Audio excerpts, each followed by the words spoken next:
Les, les technologies géospatiales contribuent à l'agriculture durable et également à la sécurité alimentaire. Une personne sur 9 dans le monde souffre de sous-alimentation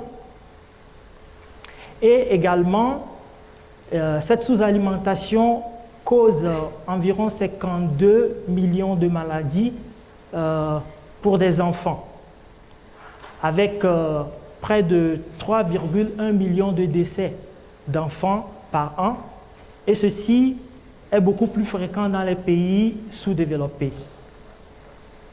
Presque 45% de la population des enfants de moins de 5 ans.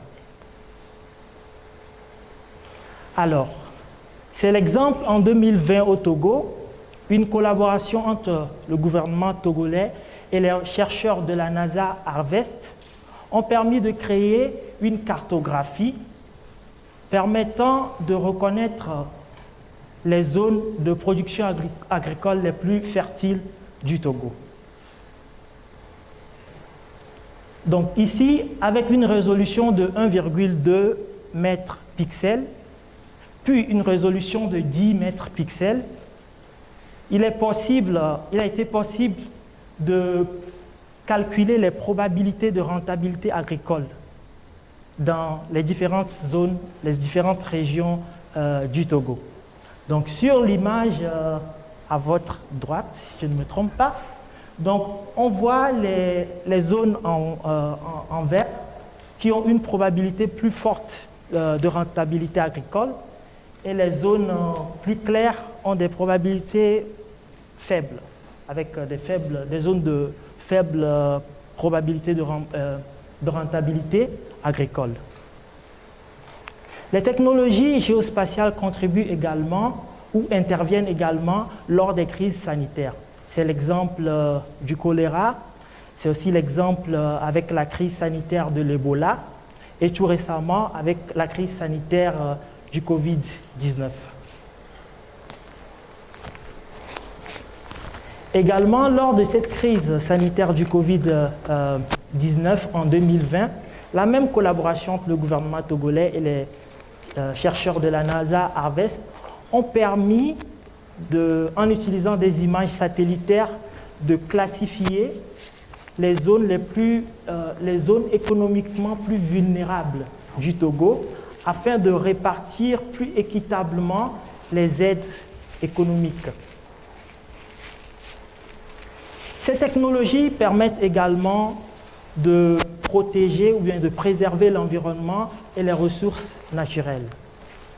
Le programme GMIS et Africa de l'Union africaine, lancé par l'Union africaine en collaboration avec l'Union européenne, a permis de mettre en place 12 consortiums comprenant 144 institutions réparties dans 45 pays africains. Donc ces institutions utilisent les données géospatiales et les données satellitaires pour la protection de l'environnement et dans plusieurs secteurs économiques. Sur cette image, c'est l'image de la côte,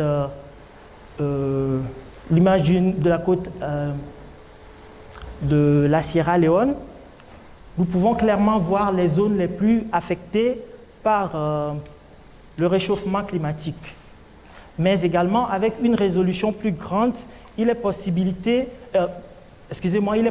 de voir et de surveiller les activités minières dans ces différentes régions.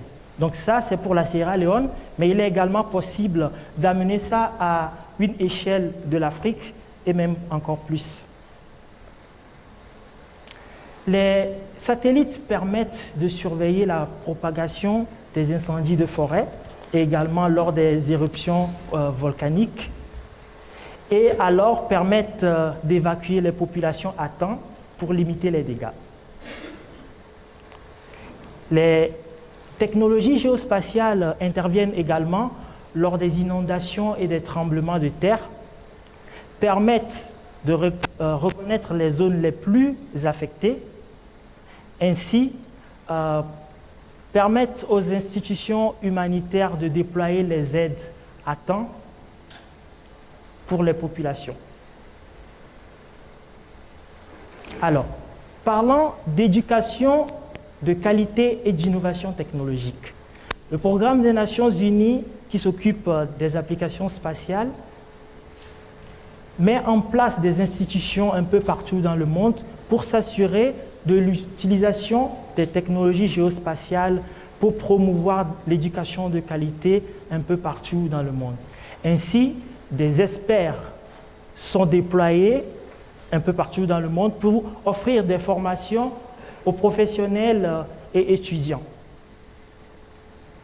C'est aussi l'exemple du portail Africa Geoportal, qui est une plateforme lancée par l'Union africaine en partenariat avec la Commission économique des Nations Unies pour l'Afrique et aussi en collaboration avec certaines entreprises privées pour mettre les données géospatiales, pour donner accès aux données géospatiales à tous les pays africains.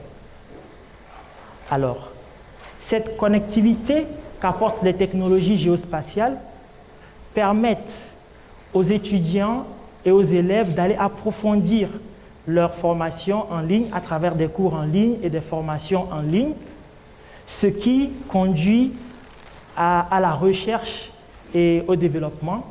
La recherche et développement, en anglais appelé R&D, conduit à l'innovation technologique. L'innovation technologique conduit à la prolifération des startups. La prolifération des startups qui, à son tour, conduit à la digitalisation et donc contribue au progrès socio-économique des pays concernés.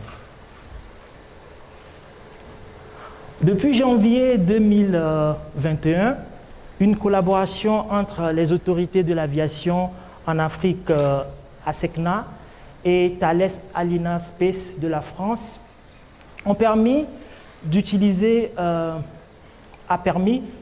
des technologies, des systèmes d'augmentation satellitaire pour s'assurer la sécurité aérienne dans l'aviation, mais également pour utiliser les satellites pour la télécommunication et pour donner de l'accès à l'Internet. Ces technologies géospatiales contribuent également à la création des smart cities et aussi à la planification urbaine. Un exemple plus simple, c'est l'utilisation des systèmes de navigation, les GPS par exemple. Aujourd'hui, nous pouvons utiliser les GPS parce que c'est aussi grâce aux satellites. Les technologies géospatiales contribuent également à la paix et à la sécurité internationale. Je vais dire évidemment, mais comment? Donc, les images des satellites permettent de détecter les menaces terroristes et aussi les menaces des conflits entre les nations afin de parvenir à les contrôler à temps pour, encore une fois, limiter les dégâts. Elle, c'est Dr. Danielle Wood. Elle est professeure au MIT et ancienne ingénieure à la NASA. En 2018, j'avais vu son discours TED sur l'utilisation des technologies géospatiales pour le développement durable, ce qui m'a inspiré à vouloir également utiliser ces technologies pour contribuer au progrès socio-économique des pays, surtout émergents, notamment en Afrique. En 2021, j'ai eu la chance de la rencontrer en personne et actuellement, nous collaborons ensemble, nous travaillons ensemble sur un rapport sur les progrès dans l'industrie géospatiale et les progrès socio-économiques en Afrique. Un rapport soutenu par le panel présidentiel de l'Union africaine de 2021 à 2022 et présidé par son Excellence le président Félix Antoine Tshisekedi, le président de la République démocratique du Congo. Pour terminer, l'Agence spatiale africaine, dont les statuts ont déjà été validés par l'Union africaine et qui sera lancée et basée en Égypte d'ici 2023, portera des programmes et partenariats autour du secteur géospatial afin de contribuer au progrès socio-économique en Afrique. Comme on le dit souvent en anglais, the Agenda 2063 of the African Union, the Africa we want, soit en français, l'agenda 2063 de l'Union africaine, l'Afrique que nous voulons. Merci.